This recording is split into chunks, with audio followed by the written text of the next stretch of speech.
Well, who knows, it could be that Christmas is approaching and we've actually finally got a bit of good news. It makes a change, doesn't it? From, let's face it, the government stamping all over our man sausage, and something is about to be scrapped which could save us quite a bit of money. According to this article, because it says that EDF customers, and it isn't just them, it's all electricity and gas companies as far as I'm aware, but anyway, they, it says, can save, wait for this, a whopping £676 on their energy bill per year. But how can that possibly be? I mean, could Ed Miliband or Keir Starmer even finally be scrapping their stupid goal for net zero? Well, unfortunately not, although what is being scrapped, according to this, is the daily charge that we all have to pay. And under new plans, it says from energy regulator Ofgem, energy suppliers must offer households zero standing charge tariffs alongside existing ones, which is absolutely brilliant, isn't it? No longer will we see this stupid daily charge of 50 or 60p or whatever it is on our bills, often referred to as, let's face it, a poll tax, before we use anything. It's just absolutely disgraceful that that was even a thing, wasn't it?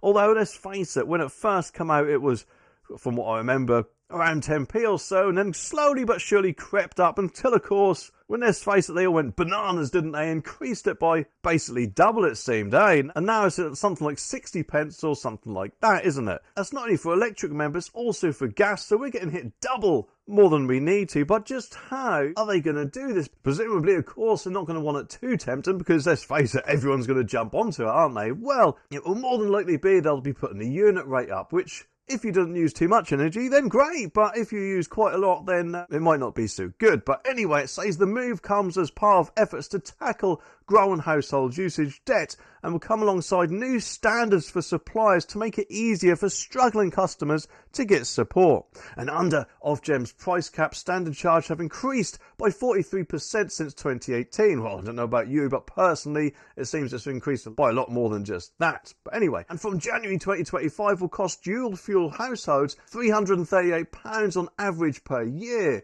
And these charges disproportionately affect households, it says, which use less energy, as the fixed costs make up a higher proportion of their overall bill. But under Ofgem's fixed plans, suppliers must offer zero charge tariffs, meaning EDF customers, and of course every other gas and electricity company that they're presumably on a 2-year fix, could save a whopping £676 if the charge was scrapped today. It does say that currently households on standard variable rate tariffs pay an average of 24.5 pence per unit, with a standard charge of 60.99 pence per day, or 61, let's face it, pence per day, while for gas the average is 6.24 pence per unit, with a standard charge of 31.66 pence per day, which the two together are nearly a quid, aren't they? Remember, before we use any energy at all, which is just disgraceful, isn't it? Ofgem themselves said that thousands of customers have called for standing charges to be axed altogether.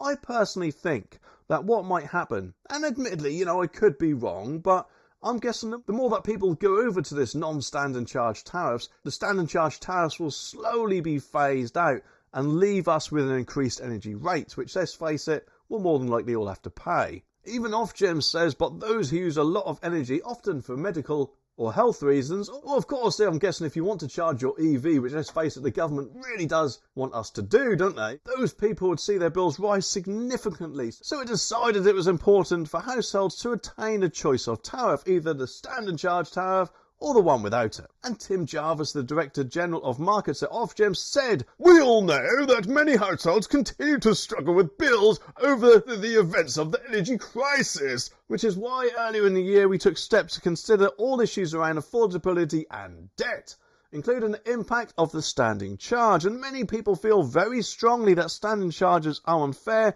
and prevent them from being able to manage their bills effectively. And we want to give customers the ability to make the choice of what is right for them without putting any one group of customers at a disadvantage. And by having a zero standing charge tariff, we would create that choice for everyone." But that isn't it, because apparently it says that Ofgem also set out plans for a debt guarantee to improve the standard of service by suppliers. Well, good luck with that, eh? Oh, sorry, supporting customers in debt, that is, which it said would give households consistent, compassionate and tailored support. Well, I just hope they don't do some sort of TV licence style support where their support appears to be often a very dear way of paying, it seems, from what I've heard anyway. But suppliers could also be required to accept debt payments offers from reputable third parties such as debt advice agencies or consumer organisations. And quite worryingly though, National Debtline said that households that use prepayment meters are particularly impacted by the continuation of high standing charges. While several options to better protect prepayment meter households have been identified, Ofgem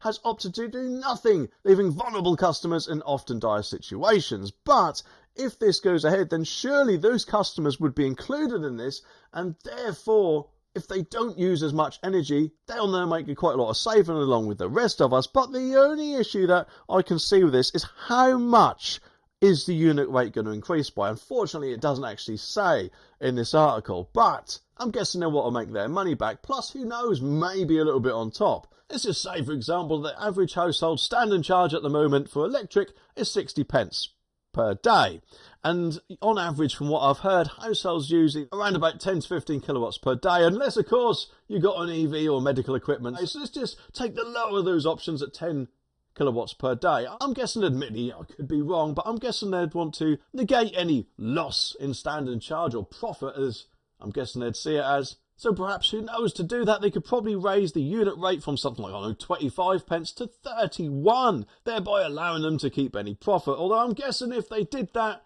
they would get a pretty big telling off from Ofgem, because it wouldn't really make much difference, would it, to the average person. So let's just say they even increased it by 3 pence per unit. That then would be a little bit of a saving, although a lot of people, including me, wouldn't really like the 3 pence increase on the unit rate. Although, if we got rid of the daily standing charge, then who knows, it might be worth taking it up. Especially if, of course, they only increase it by a penny or two, then they'll definitely go for it. But I guess we'll just have to wait and see, won't we? Either way, though, it kind of makes me wonder how long it would actually be before Labour come along and thought, I wonder how we could peel them off with this, and then mess it all up for the rest of us. I guess we'll just have to wait and see, won't we, eh?